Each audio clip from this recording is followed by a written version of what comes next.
Ibu bapak dan saudara-saudari, mari kita awali hari ini dengan berdoa Ratu Surga. Dalam nama Bapa dan Putra dan Roh Kudus. Amin. Ratu Surga bersukacitalah, haleluya. Sebab ia yang sudi kau kandung, haleluya. Telah bangkit seperti yang disabdakannya, haleluya. Doakanlah kami pada Allah, haleluya. Bersukacitalah dan bergembiralah perawan Maria, haleluya. Sebab Tuhan sungguh telah bangkit, haleluya. Marilah berdoa. Ya Allah, Engkau telah menggembirakan dunia dengan kebangkitan Putramu, Tuhan kami Yesus Kristus. Kami mohon perkenankanlah kami bersukacita dalam kehidupan kekal bersama bundanya perawan Maria. Demi Kristus, pengantara kami. Amin. Saudara-saudari yang terkasih, renungan pagi ini saya ambil dari Kisah Para Rasul, bab 11, ayat 19 sampai dengan 26. Banyak saudara telah tersebar karena penganiayaan yang timbul sesudah Stefanus dihukum mati. Mereka tersebar sampai ke Fenisia, Siprus, dan Antioquia, namun mereka memberitakan Injil kepada orang-orang Yahudi saja.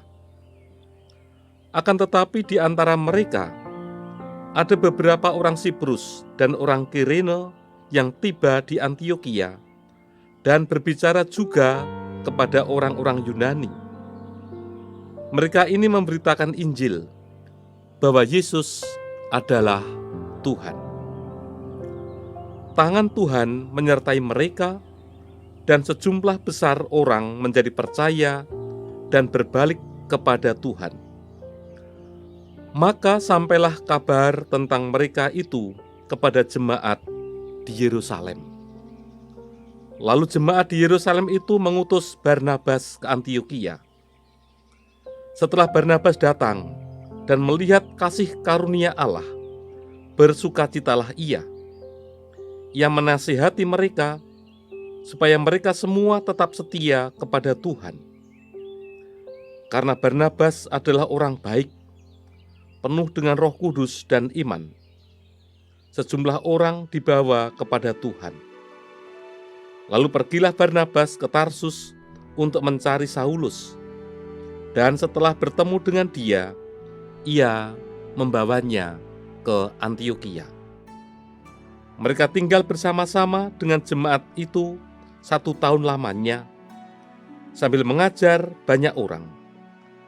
Di Antioquialah murid-murid itu untuk pertama kalinya disebut Kristen. Demikianlah sabda Tuhan. Ibu bapak dan saudara-saudari yang terkasih, menarik merenungkan kisah para rasul, teristimewa dalam bacaan yang kita dengarkan pada pagi ini. Tangan Tuhan menyertai mereka. Penganiayaan ternyata tidak pernah menyurutkan semangat bagi para rasul untuk terus mewartakan kabar gembira. Itulah yang dialami oleh gereja perdana atau gereja purba. Jumlah orang yang percaya akan Injil terus bertambah.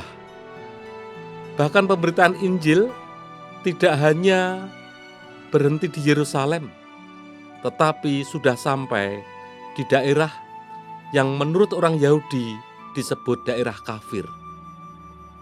Pewartaan yang berkembang begitu pesat ini diyakini bahwa tangan Tuhan menyertai mereka.